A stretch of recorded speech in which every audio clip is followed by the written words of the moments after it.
long live, long live, long live. UPPL long live, long live, long live.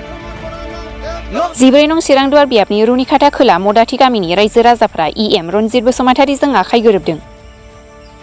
14 नं चिरांदुवार बियाबनि रुनिखाता खोला मदाथिनि गासै 56 नखरनि भारा रायजो राजाफ्रा दिनै UPPL दोलोखौ गावसिनि हानि जेंनाखौ सुस्रांना होनायनि EM रनजित बसुमतारीजों आखाइ गोरोबबाय। आखाइ गोरोबनाय सुबुंफोरा फोरमायनाय बायदिब्ला 17 बोसोर BPFखौ मदद होबोदोंमोनब्लाबो जेबो मोनाखैमोन। ओरैहाय EM रनजित बसुमतारीया बे हाबाफारियाव फोरमायोदि बे गामिनि रायजो राजाफोरनि हानि जेंनाखौ अरायसमनि थाखाय सुस्रांना होबाय। 17 बोसोराव खाम्फा बरगयारिया गावनि 14 बिथा हाखौनो नाम खालामनो हायाखैमोन होनना बुंबावो। मदाथि गामिया थांनाय 17 बोसोर BPFखौनो सापर्ट खालामदोंमोन। बिथांमोना BPFनिफ्राय बहुद आसा खालामदोंमोन। बिथांमोना गावसिनि खुगाजों बुंथिना लाबाय आरो मेइन जेंना हानि बे हाखौ होगोन होननानै खाम्फा बरगयारि बिथाङा थगायबोदोंमोन। बिथांमोना जोंनि सिगाङाव फोरमायथिदों। नाथाय जोंनि मानब गेदेर प्रमद बर' बिथांनि दैदेननायाव उइलसन हासदानि बे रायजो राजाफोरजों सावरायनाय बायदियै दिनै मदाथि, पश्चिम गलाजार, बेनिफ्राय उत्तर रनिखाता बे मोनथाम गामिनि हानि जेंनाखौ जोङो पारमानेन्टलि रिजल्भ खालामनो हाबाय। गासिबो माने हानि जेंनायानो जोब्बाय। ड्रन सार्भे खालामबाय। बयनिख्रुइ माने रंजाथावना बाथ्राया जादों खाम्फा बिथाङा उत्तर रनिखातायाव 40 बिगा हा दङमोन। गावनि हाखौनो बानायना लानो हायाखैमोन। दिनै प्रमद बिथाङा बानायनानै होबाय। गतिके रायजो राजाफ्रा खोब खुसि बे हाखौ मोननायनि थाखाय। हा गैयाबाथ' जों मानसि हिसाबै सिनायथि लानायानो खोब गोब्राब जायो। जायनि जाहोनाव दिनै टटेल 52 गामिनि रायजो राजाफ्रा UPPLआव जयेन जाबाय आरो UPPLखौ देरहासार होनानै भबिसत जोंनि बर' सावथाल, बर' राजबंसि, बर' नेपालि, बर' उराव जेसेबां जोंनि माने मिसआन्डारस्टेन्डिं दङ बेखौ फोजोबनायनि थांखिजोंनो जोङो दिनै ज' आखाइ हमलायनानै UPPLखौ गोजौआव लांनायनि थाखाय टारगेटजों दिनै UPPL दोलोआव बिथांमोना जयेन जादों। सार, बावैसो सान सिगां भारत सरकारा फोसावनाय डिलिमिटेसन ड्राफ्टखौ उदालगुरिनि रायजो राजाफ्रा गोजोननाय मोनाखै होननानै बुंदों। बेथ' ड्राफ्टसो, फाइनेलथ' जायाखै नालाय। दा जोंहा माबा मोनसे अजद दङब्ला बिनि सायावहाय सोदांफिननायनि दाबो खाबु दङ, समा फैगासिनो दङ। नंखायनो ड्राफ्टनि सायाव सावरायनायनि, अजद दैखांलायनायनि बयहाबो मोन्थाय दङ आरो बेखौ जोंबो बे अजदखौ जोंबो खालामदों।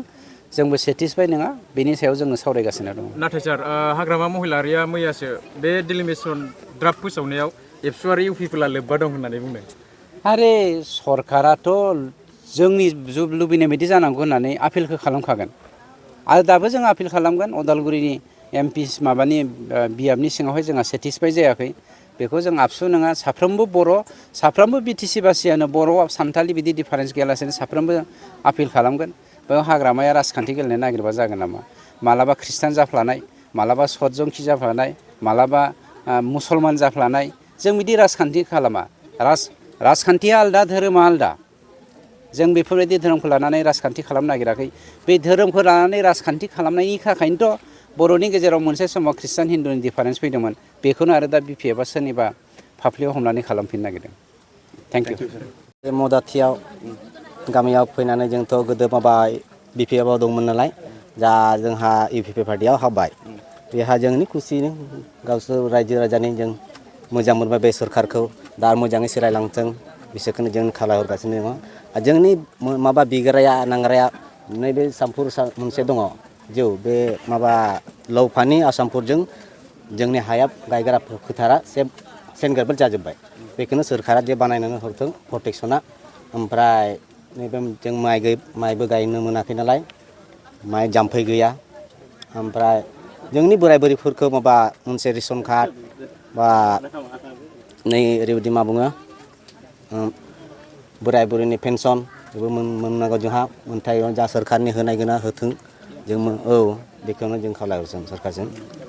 थांनाय बावैसो साननि सिगां नोंथांमोननि गामियाव बिटिआरनि चिफ प्रमद बर' बिथाङा नोंथांमोननि हाखौ सार्भे खालामफैबाय। गोबाव समनिफ्राय नोंथांमोना हा मोनाखैमोन। दा नोंथांमोना माबायदि खुसि मोनदों बेबायदि खालामजानाय?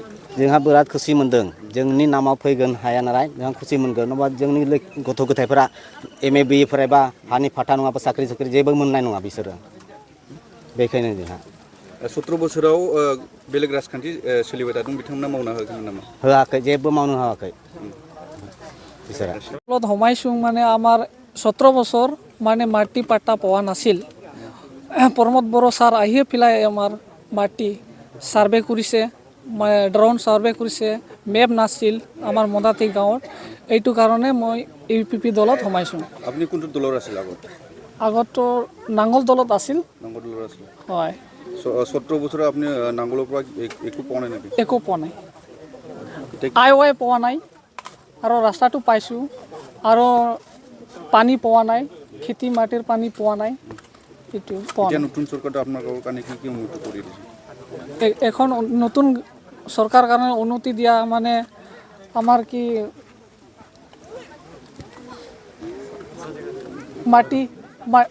মাটি মানে ছাৰ্ভে কৰিছে এইটোৱে উন্নতি আমাৰ